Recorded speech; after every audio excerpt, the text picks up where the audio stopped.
Buongiorno a tutti amici di Radio Rossonera, ben ritrovati qui su Obbligo di Riscatto. Inizia una nuova settimana, come vi abbiamo preannunciato anche su tutti i nostri social. Obbligo di Riscatto non si ferma, non va in vacanze, non si fermerà. Questa settimana, insieme a me Enrico Boiani, state già vedendo, c'è Giacomo Mirandola. Ciao Jack. Ciao a tutti, buon lunedì e oggi sento un po' la responsabilità, se devo essere sincero. Oggi sei qua a Obbligo, uno di quegli appuntamenti importanti di Radio Rossonera, e per questo io vi chiedo, facciamo le cose per bene, visto che è il primo obbligo di Jack, se non erro, mettete tanti like, arriviamo almeno a 1000, 1500 mi piace, vi iscrivete al canale, visto che dai dati vediamo che una persona su 3 minimo non è iscritta al nostro canale, che guarda i nostri video, quindi iscrivetevi, lasciateci un commento, diteci la vostra qua sotto.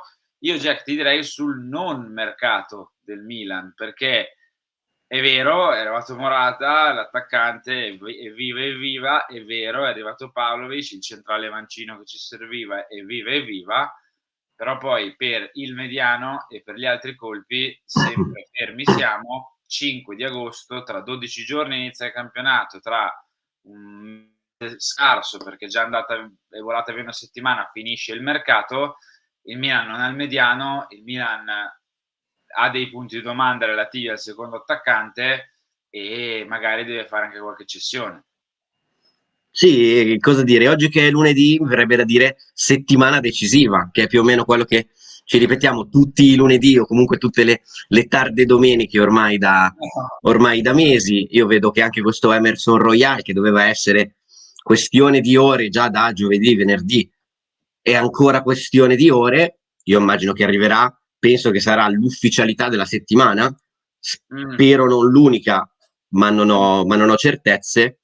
In ogni caso, adesso, a parte gli scherzi, veramente potrebbe essere una settimana decisiva, secondo me, per due colpi in particolare, ovviamente Emerson Royal e per il mediano, che da quello che sembra volere il Milan sono le due priorità assolute, i due colpi da fare prima del fatidico Milan-Torino, che tra poco meno di 15 giorni aprirà il campionato, mentre invece per il secondo attaccante, per l'eventuale secondo portiere e per diciamo il Jolly, il Samardzic di turno, penso che si potrebbe eventualmente anche andare più a ridosso della fine del calciomercato, ma a stagione già iniziata.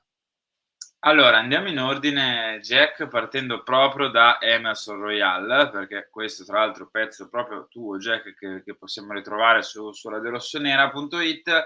Attualmente l'offerta del Milan è di 15 milioni di euro più bonus, riportando Fabrizio Romano, dovrebbe essere questa la cifra definitiva, a cui si chiuderà l'operazione, dato che diverse altre fonti hanno specificato come si stiano limando gli ultimi dettagli proprio in merito a questi non meglio specificati bonus. Il Milan anche qui ha usato un po' la solita tecnica, prima offerta, secondo quelle che sono le sue idee, e poi attesa diciamo importante, attesa lunga, tant'è che non so se ti ricordi Jack, eravamo partiti proprio all'inizio del mercato, prima che arrivasse Fonseca, prima quasi che si decidesse l'allenatore o di poco dopo, ecco, con il nome di Emerson Royal e con la prima offerta, no, di poco superiore ai 10. Si è atteso tanto e adesso siamo arrivati a un punto praticamente quasi di chiusura, però una chiusura vera e propria ancora non c'è.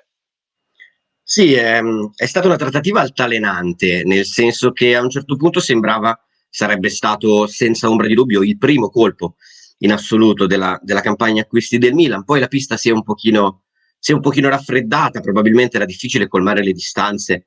Ricordiamo che alla fine, se non erro, il Tottenham partiva da una valutazione attorno ai 25 milioni, se non qualcosina di più, per il giocatore, che poi di per sé è un esubero nella rosa degli Spurs. Ho capito che è meglio. E sicuramente hanno preferito avvicinarsi. Il Milan, come dicevi, ha usato la stessa strategia partendo dal sì del giocatore, che c'è da mesi. Si parla addirittura di giocatore proprio con le valigie pronte, che sta aspettando di partire, ma comunque con professionalità, e questo è già un buon segnale. Sta continuando ad allenarsi e ha anche giocato, se non sbaglio, nell'amichevole del Tottenham Sì, contro il Bayern di Monaco. Non vorrei sbagliare. un Sì, ha complimento diciamo giocato, importante.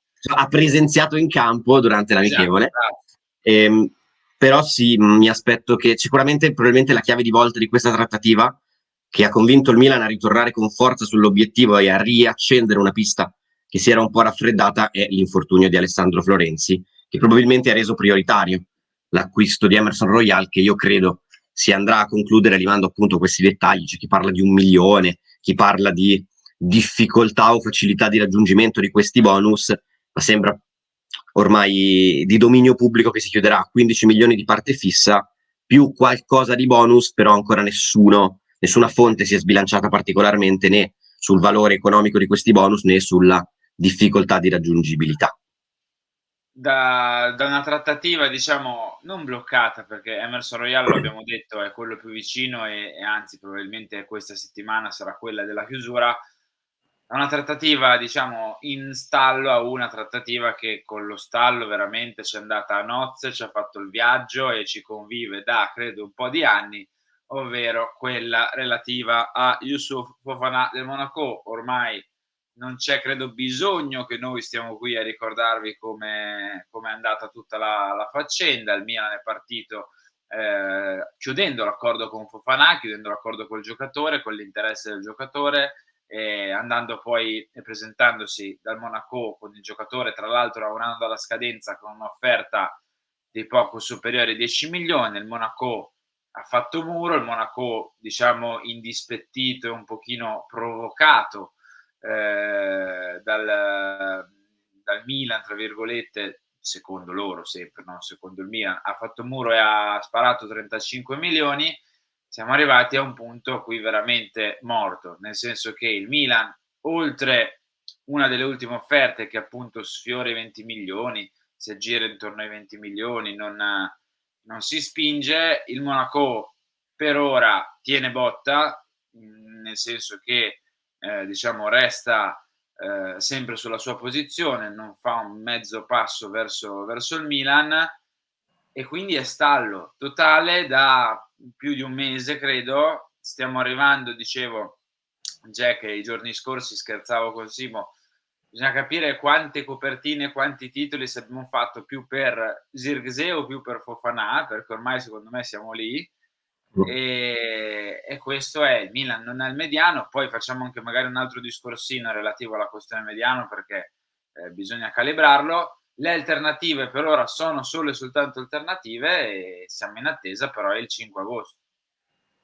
È vero, noi continuiamo a ribadire in tutte sostanzialmente le trasmissioni da un mese, che diciamo da quando si è chiuso il colpo Alvaro Morata, con tutto poi il rispetto per Pavlovic, che la priorità del Milan, per quello che si è visto in campo lo scorso anno, è il mediano. Eh, Era senza dubbio la seconda cosa più importante da fare una volta archiviata la situazione attaccante, che già è andata, come ricordavi tu, piuttosto per le lunghe. La speranza è che adesso questa trattativa per Fofana non vada a concludersi come quella per Zirkzee. Io credo che non sarà così se non ci dovessero essere inserimenti di squadre blasonate. Alla Mm. fine pare che il West Ham fosse forte sul giocatore, fosse molto interessato, eh, e sembra che il West Ham avesse addirittura presentato un'offerta al Monaco attorno ai 30 milioni di euro, cifra che il Milan non arriverà a toccare, ma nemmeno ci arriverà vicino con le offerte. Però questo rischio di asta è stato scongiurato dal giocatore stesso, che non si è dimostrato interessato all'offerta del West Ham o comunque ad altre eventuali offerte. E credo che il Milan rimarrà per il giocatore la priorità numero uno, salvo poi appunto inserimenti di squadre con un blasone paragonabile, come è capitato poi con il Col Manchester Zirkzee. United per Zirkzee alla fine dei conti. Detto ciò, sembra che potrebbe essere questa la settimana della, chiamiamola così, nuova offerta più vicina ai 20 milioni che molti esperti definivano come quella che poteva convincere il Monaco. Vedremo. Speriamo, perché le alternative sono queste e non me ne vogliono. Io Gianni Cardoso non lo conosco, è 22enne statunitense del Betis, proprio non ho, non lo conosco, è molto semplice, magari dovesse arrivare lo studieremo, lo guarderemo, però non mi sento di dirvi sarebbe una valida alternativa o no, cioè non lo conosco e non mi sbilancio. Con è un giocatore che a me piace tantissimo, ha caratteristiche che personalmente io preferisco ancor di più a quelle di Fofana.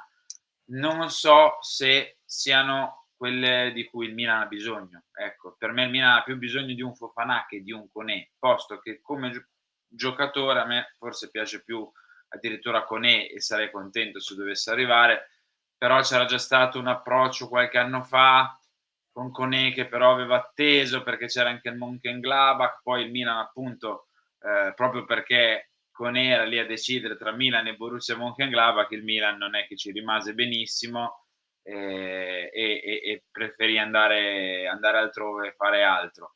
Chiudiamo Jack velocemente sulla questione mediano perché forse un posto verrà occupato da Ruben Loftus-Cheek. Perché? Possibile. Perché Fonseca, secondo Gazzetta dello Sport e Luca Bianchin, che tra l'altro spesso anche ospite da noi, ha parlato di quest'idea di Fonseca di schierare Pulisic come trequartista. A quel punto Pulisic come trequartista ti impone, ti chiama, Chukwueze a destra, anche ti direi per il precampionato professionale e serio che sta facendo Samu Chukwueze e anche di ottimo rendimento.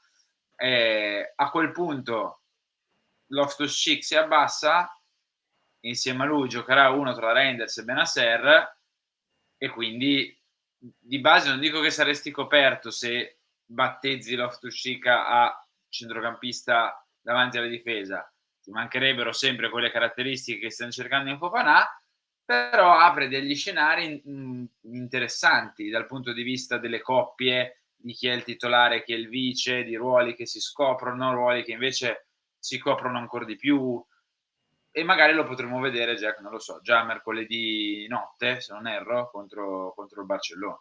Sì, la notte tra martedì e mercoledì, se non sbaglio. In realtà lo abbiamo già visto Loftus-Cheek mediano, perché contro il Real Madrid è stato schierato in quella posizione al fianco di Bennacer con il buon Mattia Liberali, che tanto Sì, sta rubando l'altro giocatore che con Chukwueze sta rubando maggiormente l'occhio in questo precampionato, messo sulla tre quarti. Ed effettivamente, se devo pensare a un giocatore nello stile sia fisico che tecnico di Mattia Liberali, è più Pulisic effettivamente che Ruben Loftus-Cheek. Detto ciò, io mi aspetto una certa fluidità, perché questa mossa tattica, chiamiamolo così, può dare una certa fluidità, perché secondo me in determinate partite può essere efficace il trequartista brevilineo, molto tecnico, molto rapido come Pulisic, mentre invece in altre partite può essere più efficace un falso trequartista è un più centrocampista fisico, messo un po' più avanti. più muscolare come può essere Loftus-Cheek. Quindi secondo me alla fine andare a dare etichette e definizioni precise ai due sarà difficile. Io penso che la soluzione di Pulisic trequartista sia anche quasi una necessità per certi versi, perché per la stagione fatta l'anno scorso da Pulisic diventa difficile, quasi impossibile tenerlo fuori.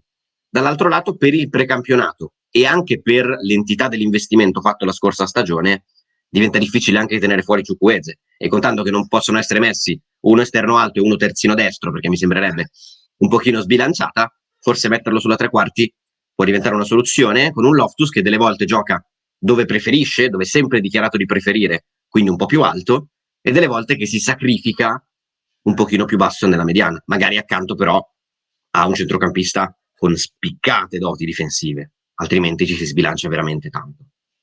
Va bene, Jack, noi siamo arrivati in chiusura, sperando domani di non fare un altro obbligo di riscatto di Sulle questo stesse tre tipo, cioè cose, dicendo stallo, siamo fermi, manca poco, si chiude tra 1 milione, l'offerta si aggira intorno a, si attende, però credo che sarà comunque una settimana in cui almeno un colpo, un'ufficialità, tra virgolette, dovrebbe arrivare, è quella di Emerson Royal che ai tifosi non piace, lo sappiamo, però speriamo per che la almeno gioia del nostro direttore Simone Cristao, grande estimatore del brasiliano. esatto. Tra le altre cose, niente, io ti ringrazio Jack, do appuntamento a tutti con gli altri appuntamenti, scusate la ripetizione, di Radio Rossonera, soprattutto obbligo di riscatto domani sempre a quest'ora, perdonateci se è un'oretta più avanti, ma non vorremmo svegliarci troppo presto e far svegliare tutta la radio troppo presto anche durante le vacanze e l'editoriale che questa settimana, il mio, quello del direttore, è appena uscito qualche ora fa, il mio non esce mercoledì, ma esce giovedì.